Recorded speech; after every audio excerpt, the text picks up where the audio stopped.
আমার নেত্রীর জন্মদিন 1 মাস ব্যাপী হবে। সেই জন্য আমি আজকে এখানে এসেছি আমার নেত্রীর জন্মদিনের কেক কাটার জন্য।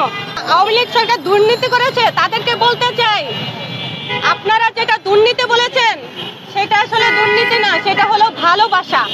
এটা হচ্ছে বলতে চাই যে আমার নেত্রীকে আমরা কতটা ভালোবাসি এবং উনি অনেক ভালো একজন মানুষ। আমার নেত্রীর মতো এমন নেত্রী এই পৃথিবীতে নাই। বাংলাদেশ কেন, পুরো ফুললি কোনো পৃথিবীতে কোনো দেশেই নাই।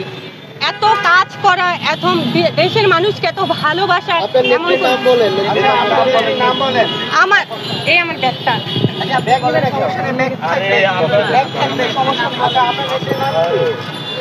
আমার নেত্রীর নাম জননেত্রী শেখ হাসিনা। আমি ওনার জন্মদিনের কেক কাটতে এখানে আসছি, কারণ এই জায়গাতে কালকে ওনাকে অসম্মান করা হয়েছে।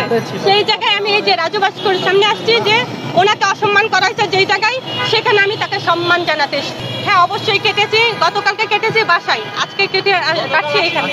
আমার নেত্রীর জন্মদিন 1 মাস ব্যাপী হবে, তাই আজকেও আমার নেত্রীর জন্মদিনের কেক আমি এখানে কাটতে আসছি। স্বৈরাচার কারা বলে? স্বৈরাচার আমার নেত্রীকে কারা বলে? যারা আমার নেত্রীকে ভালোবাসে না, যারা আমার নেত্রীর বিপক্ষে, যারা স্বাধীনতার পক্ষে ছিল না, তারা কি করে আমার নেত্রীর বিপক্ষে কথা বলে। গতকালকে আমি আসিনি, কারণ গতকালকে আমি আমার বাসায় কেক কেটেছি, সেই জন্য আমি আসিনি। এটা একদমই ভুল ধারণা আপনাদের যে আমার নেত্রী হত্যা করেছে ছাত্রদেরকে, একদমই ভুল ধারণা। আমার নেত্রী যদি হত্যা করতো তাহলে আমার নেত্রী ফ্রিতে বই দিত না, আমার নেত্রী পড়াশোনা করার জন্য এত সুযোগ সুবিধা দিত না। কারণ বলতে হবে আমার নেত্রী একজন ভালো মনের মানুষ, দেশপ্রেমিক, আমার নেত্রী শেখ হাসিনা।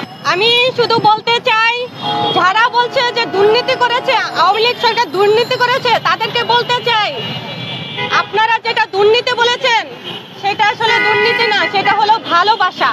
আমার নেত্রী শেখ হাসিনা দেশকে ভালোবেসে উন্নত করেছে, উন্নয়ন করেছে, দেশের মানুষকে ভালো রাখার জন্য অনেক কিছু করেছে, যা বলে শেষ হবে না।